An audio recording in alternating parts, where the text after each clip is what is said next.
spinge l'economia sociale. Merci beaucoup. Bonjour messieurs et dames de la presse et bienvenue au ministère de la Santé.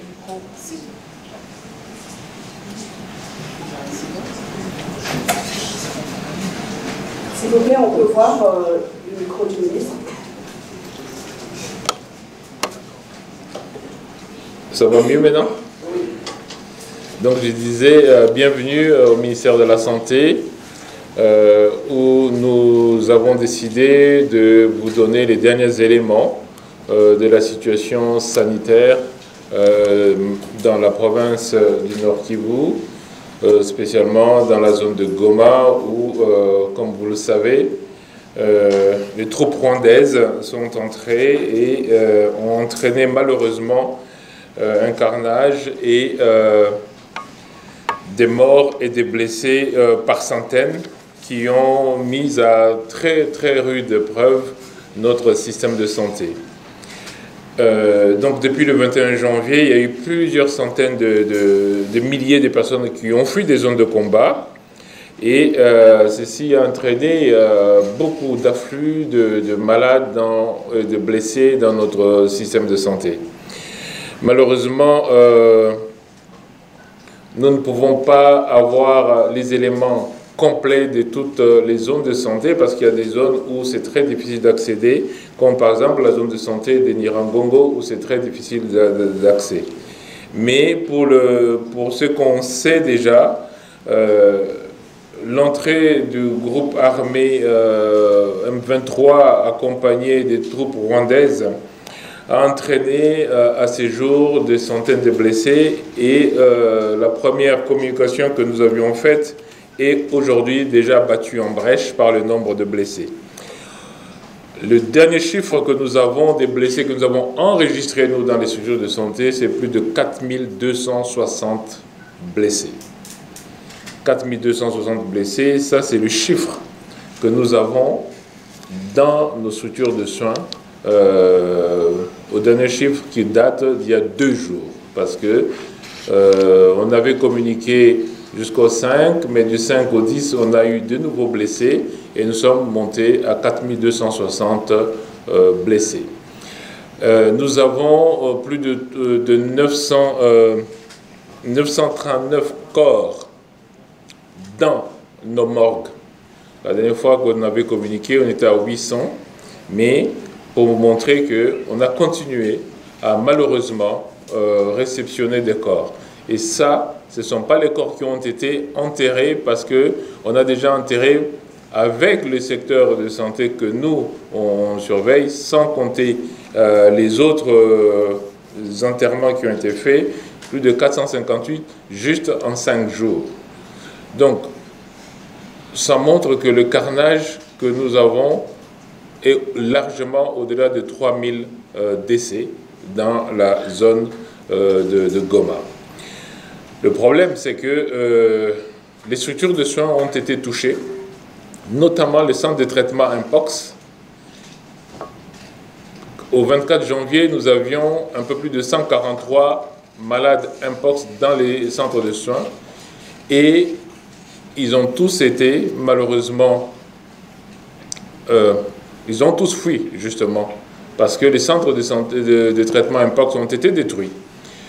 Et nous n'avons pu retrouver que 33 malades Mpox. Ça veut dire que, malheureusement, nous exposons notre population à des contaminations sur lesquelles, pour l'instant, nous n'avons pas de contrôle, du fait que les centres de santé ont été touchés.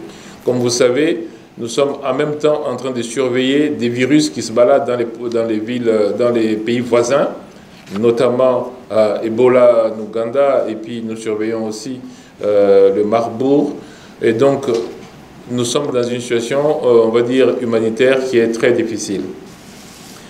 Deuxièmement, à cause de cet afflux massif des personnes blessées, avec la destruction des centres de dépôts, notamment des dépôts de CICR, des dépôts de tous nos partenaires, eh bien, les réserves en médicaments ne sont plus que de quelques jours.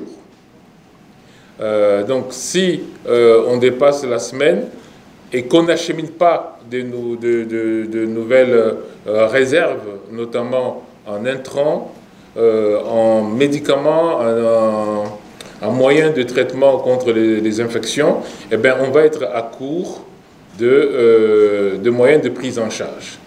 Ce qui fait que nous avons discuté avec l'OMS, nous avons discuté avec le CICR, avec OCHA, et avant-hier, nous avons finalement eu la garantie que ces organisations internationales peuvent maintenant acheminer les intrants jusqu'à Goma, en passant par Nairobi et Kigali. Nous avons eu des discussions. Au départ, Kigali demandait qu'on paye des taxes, et c'est que les organisations internationales ne voulaient pas, et donc finalement, ce dossier a été réglé, et nous avons eu l'information donc avant-hier pour dire que oui, nous pouvons maintenant acheminer les intrants et les moyens de soutenir notre système de santé au travers les humanitaires, en passant par Nairobi et Kigali. Ça, c'est la dernière nouvelle. Et donc, nous sommes déjà en train de faire le colisage, notamment avec le Centre national de transfusion sanguine. Comme vous le savez, nous avons lancé une campagne de collecte de sang. Nous avons collecté 2900 poches. J'avais fixé comme objectif les 5000 poches, mais c'était très bien qu'on collecte déjà 2900 poches, parce que la campagne doit continuer, et j'espère que la presse va nous aider à faire continuer cette campagne. Surtout que maintenant, nous avons le moyen d'acheminer qui a été garanti. Et donc, le colisage de poches de sang est en train d'être organisé maintenant par le Centre national de transfusion sanguine. Et nous sommes en train, nous, maintenant, de préparer aussi tous les kits, notamment les kits de traumatologie à envoyer pour que nos compatriotes soient pris en charge. Par rapport à la situation de Mpox, comme je viens de dire, quand on comprend qu'on n'a plus que 3 centres de traitement de Mpox qui sont opérationnels, et comme je vous ai dit, on a récupéré 33 malades sur les 143 qui étaient là au moment où les attaques ont commencé. Et cela veut dire que nous avons des chiffres d'Mpox que nous ne pouvons plus valider dans ces zones-là, parce que malheureusement, c'est très difficile d'avoir tous les chiffres. Un défi majeur que nous avons, c'est les prestataires, les médecins qui peuvent opérer, qui peuvent travailler là-bas. Comme vous savez que nous avons eu malheureusement à déplorer le fait que ce sont les mêmes qui travaillent tous les jours, pratiquement sans relâche, et donc avec un épuisement du personnel. Et donc la négociation maintenant, c'est comment envoyer nos médecins, comment envoyer nos infirmières pour qu'ils aillent travailler sur place. Nous sommes au niveau du ministère de la Santé déjà prêts. Hier encore, nous avons eu une réunion avec les équipes médicales qui peuvent rapidement descendre si effectivement la sécurité est garantie, parce que nous ne pouvons pas envoyer nos médecins sans avoir la garantie sécuritaire. Nous avons demandé donc que le couloir humanitaire, aussi bien pour les intrants, pour les équipements, que pour le personnel, soit garanti. Mais ça, ce sont des négociations qui se font notamment au niveau ministériel et surtout au niveau des affaires étrangères. Et donc, voilà à peu près la situation actuelle.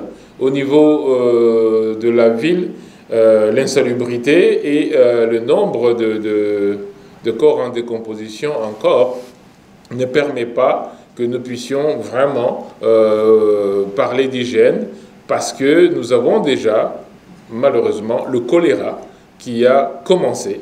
Et la semaine dernière, on avait déjà plus de 98 cas de choléra, ce qui veut dire que le risque épidémiologique est très important. Au niveau administratif, nous avons du mal à fonctionner aussi, parce qu'effectivement, même pour faire ces démarches d'inhumation, eh bien, il faut que l'administration fonctionne, et pour l'instant, L'administration aussi pose problème. Donc en gros, nous avons un accroissement du nombre de blessés. Comme je vous ai dit, rien que la semaine du 5 au 10, nous avons eu plus de 118 ou 128 nouveaux cas de blessés, qui amènent à plus de 4260 le total. Donc nous avons encore de nouveaux décès que nous avons, nous, enregistrés comme nouveaux décès, qui montent à plus de 930 décès enregistrés dans les structures de soins, et ce n'est pas les décès dans la ville, et donc la situation reste préoccupante. Voici à peu près la cartographie, enfin la carte postale de la ville de Goma et de ses environs actuellement. Donc j'aimerais peut-être répondre à ces différentes questions pour clarifier un certain nombre de choses. Merci beaucoup, Excellence. Nous passons aux questions. Va prendre les 5 pour l'AFP, donc la première réponse, c'est que ce n'est pas nous qui négocions du tout. J'ai parlé des négociations au niveau humanitaire. Ce sont les agences humanitaires qui négocient, et donc ce n'est pas le gouvernement qui est impliqué dans les négociations. Par contre, notre ministre des Affaires étrangères, elle, au niveau international, elle travaille et elle plaide pour cette levée, pour ce couloir humanitaire-là. Et donc ça, c'est avec les différents pays qui interviennent et qui peuvent influencer le Rwanda, parce que c'est le Rwanda, c'est pas le M23. Le M23, c'est juste la pacotille qui est mise devant, mais c'est le Rwanda. Et d'ailleurs, le président rwandais ne se cache pas pour expliquer qu'il soutient fermement le M23. Donc, les négociations sont faites au niveau, vous savez que les ONG sont dans tous les pays, et donc ils ont pris des contacts qui ont abouti à ce couloir humanitaire. Ce n'est pas avec le M23. Mais bien sûr, quand le M23 reçoit les instructions du Rwanda, le M23 obéit. Ça, c'est clair. En tout cas, ce qui est certain, c'est que nous sépare l'OMS, que nous avons reçu l'assurance que le couloir humanitaire maintenant est garanti. Et c'est l'OMS qui nous a demandé de préparer le colisage que nous avons commencé à faire, notamment avec le Centre national de transfusion sanguine. Et donc, ce n'est pas une négociation directe avec le M23 ou avec qui que ce soit, c'est au niveau humanitaire et au niveau international par les affaires étrangères. Et donc, pour ce qui est du choléra, nous avons malheureusement déjà enregistré beaucoup de cas de choléra, comme je viens de dire, et la coupure d'eau, le fait que on a beaucoup de corps qui traînent dans les rues, et bien malheureusement ça aggrave effectivement le risque de choléra. Et donc pour y arriver, il faudra que les humanitaires puissent avoir l'accès pour nos personnels qui puissent travailler de manière sécuritaire. Et ça me permet de répondre à la question qui a été posée sur les médecins et tous les travailleurs humanitaires. Alors, le gouvernement congolais ne va pas menacer les humanitaires qui travaillent, parce que nous demandons qu'ils travaillent. Donc on ne va pas, nous, les menacer. Mais par contre, ça va se faire dans le cadre national où nous avons effectivement, nous demandé que ce couloir soit autorisé, que ce couloir soit ouvert, aussi bien pour les entrants que pour le personnel. Il faut que le personnel puisse arriver. On n'a pas assez de chirurgiens sur place. Et on ne peut pas opérer des malades si on n'a pas de chirurgiens. Mais ces chirurgiens, s'ils y vont, ils doivent être garantis. Et je pense que même dans toutes les zones de guerre, il y a le droit international qui oblige à ce qu'on permette, à ce qu'on protège les humanitaires qui travaillent. Et ceux qui ne le protégeront pas prendront la responsabilité, et en l'occurrence c'est le Rwanda. C'est eux qui prendront la responsabilité. Ce n'est pas le gouvernement congolais, c'est le Rwanda qui prendra la responsabilité s'ils ne protègent pas les humanitaires qui travaillent. Et pour ce qui est de la menace sur Bukavu, donc ça c'était pour Madame de RFI, donc l'envoi, je vous ai expliqué. Par rapport aux difficultés avec les autorités congolaises, non, parce que nous demandons que les humanitaires travaillent, on ne va pas maintenant leur créer des difficultés, ce n'est pas à nous de créer des difficultés. Maintenant, pour ce qui est de Bukavu, comment éviter le pillage? Mais je pense que ce qu'il faut, c'est éviter la guerre, tout simplement. En période de guerre, quand ça tire de partout, le pillage, c'est difficile de nous dire, tiens, on va éviter le pillage. Ce n'est pas le ministère de la Santé. Le ministère de la Santé n'est pas le ministère de la Sécurité. nous pouvons tirer la sonnette d'alarme, nous pouvons dire attention, voici ce que nous avons sur place qui doit être protégé. Et donc la sécurité doit être faite par ceux qui sont en charge, c'est-à-dire le ministère de la Défense, le ministère de l'Intérieur. Mais nous savons qu'à Goma, on a pillé les entrepôts, notamment les entrepôts de nos partenaires comme CICR, comme Médecins sans frontières et les autres. Nous ne pouvons que dire qu'il ne faut pas que Bukavu subisse la même chose. Mais pour l'instant, je ne pense pas que c'est ça le chemin qui est en train c'est par là qu'on va, mais n'empêche que nous ne pouvons pas, au ministère de la Santé, garantir que s'il y a des troubles, nous allons sécuriser, éviter le pillage. Ce n'est pas au ministère de la Santé de le faire. USAID, nous avons déjà mis une commission au niveau du secteur de la santé pour évaluer toutes les conséquences du retrait de USAID. Vous savez qu'il n'y a pas que USAID, il y a d'autres organisations encore, même l'OMS, qui vont souffrir du fait de ne plus recevoir les cotisations des États-Unis d'Amérique. Encore une fois, ce sont des conséquences globales, parce que USAID, c'est quand même l'aide américaine au niveau global. Et ces conséquences globales vont aussi toucher la RDC, parce qu'il y a beaucoup de programmes, que ce soit en termes de médicaments, que ce soit en termes d'équipement, que ce soit en termes de soutien général au système de santé. Eh bien, si nous n'avons plus le soutien qui avait été déjà même planifié, parfois même en exécution, si tout cela s'arrête, eh bien, il y aura sûrement des conséquences. Mais ces conséquences-là, comme j'ai dit, au niveau du secteur de la santé, nous avons déjà mis une équipe qui est en train d'évaluer programme par programme les conséquences que cela pourrait être du fait du retrait des États-Unis, de ces organisations qui finançaient des programmes humanitaires. Maintenant, je n'ai pas bien retenu la télévision ou la radio pour laquelle la dernière intervenante a parlé, mais par contre, elle a posé la question si nous avions des moyens suffisants, et lesquels, et avec quelle source de financement. D'abord, vous avez suivi que l'État congolais lui-même, le président de la République, a ordonné qu'on réduise le train de vie de l'État. Un certain nombre de mesures ont été prises et je crois que le ministre de la Communication a commencé déjà, et porte-parole du gouvernement, a commencé déjà à les énumérer pour pouvoir dégager un certain nombre de marges financières pour pouvoir aider nos militaires, aider nos troupes et aider nos populations qui sont à l'Est. À côté de cette réduction du train de vie de l'État, il y a la réorientation d'un certain nombre de budgets au niveau de chaque secteur pour prioriser les budgets qui peuvent aider à améliorer la situation à l'est du pays. Donc, bien entendu, c'est une adaptation, c'est une réorientation de nos budgets pour pouvoir favoriser.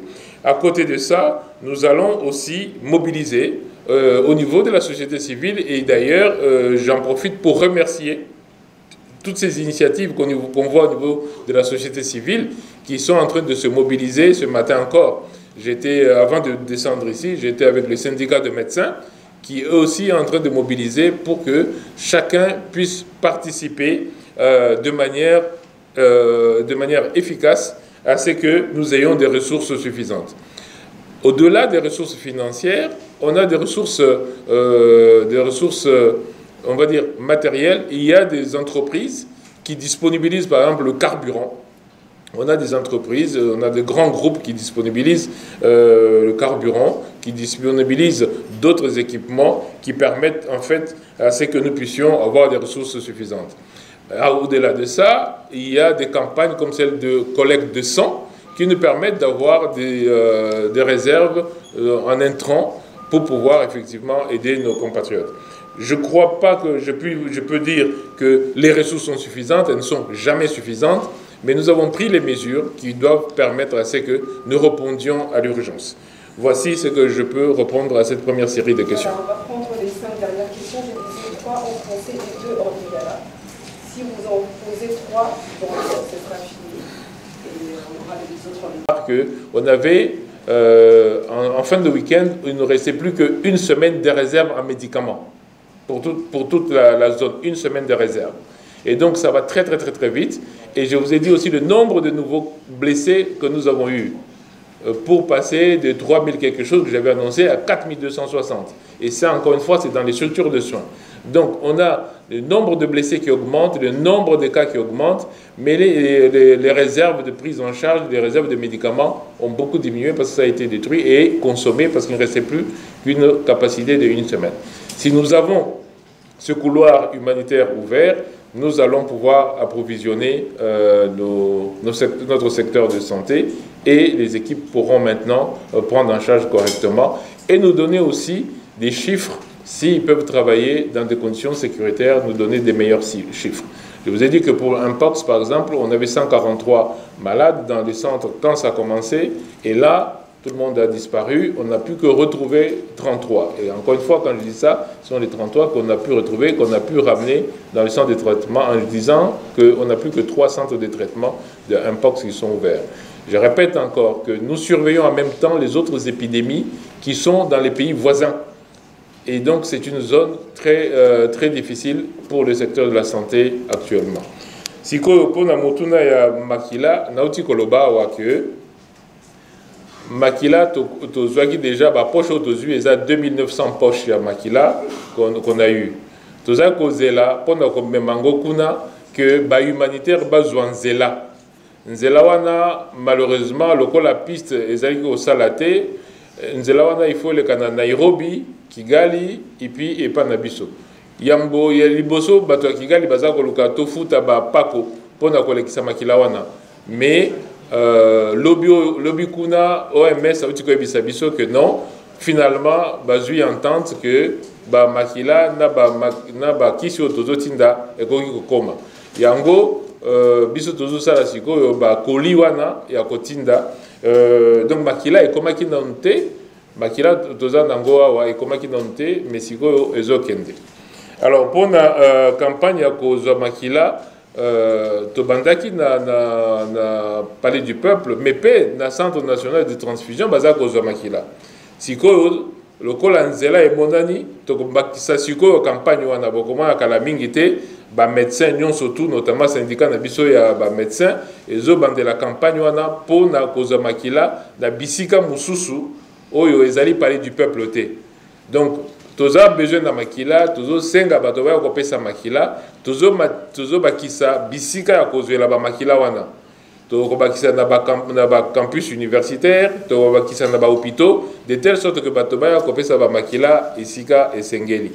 Mais pour na bilo akolia olobi tozo pesa mais bazo zongi c'est la biso muke mais bazo zongi c'est la binote mutu apesi makila ezate ke bazo zongi c'est la ye tozo pesa pona période wana minute oyo elandi wana oyoka nzoto malamu mais comme la jus wana eza déjà suffisant eza makambo nzala te eza makila nde bazwi donc ozela te obapesanga sardine bapesanga lipa non yaka kopesa makila bandeko na biso bazokufa kuna tokopesa bino bamai bajus oyo esengeli ke bolekisa baminute oyo elandi kopesa makila ce n'est pas que eza esika kolesa bato. Ok.